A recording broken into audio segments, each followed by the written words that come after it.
আজ আমি আপনাদের সাথে 3টি হরর মুভির নাম শেয়ার করতে চলেছি, যেগুলি আপনি এখনই দেখে নিতে পারেন। Number 3, the mist. এই সিনেমাতে দেখা যায় হঠাৎ করে একদিন একটা শহর কুয়াশায় ছেয়ে যায় এবং বাইরে যারা আছে তাদেরকেও হত্যা করছে। যারা বেঁচে গেছে তারা এক সুপারমার্কেটের ভিতর আশ্রয়।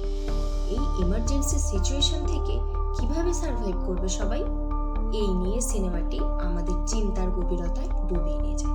নাম্বার 2, ব্রাইটবার্ন। সুপারম্যানের কাহিনী আমরা সবাই জানি। তিনি মানুষের কাছে এক আশার প্রতীক। কিন্তু যদি সুপারম্যান তার ক্ষমতার অপব্যবহার করতে শুরু করে, ব্রাইটবার্ন এই ধারণাটিকে একটি ভৌতিক মোড় দেয়। এবং আমার প্রিয় ভৌতিক cinema lights out.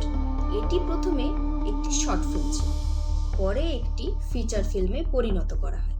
Lights out একটা এমন বাড়ির কাহিনী যেখানে ভয়ঙ্কর ভয়ঙ্কর প্রাণী যারা শুধু অন্ধকারেই আসতে পারে। অন্ধকারে কার ভয় লাগে না? মুভিটা এই ভয়টাকেই কাজে লাগায় এবং আমাদের আরো বেশি করে ভয় দেখাতে শুরু করে। তো আপনার সবচেয়ে প্রিয় ভৌতিক সিনেমা কোনটি? নিচে মন্তব্য করুন।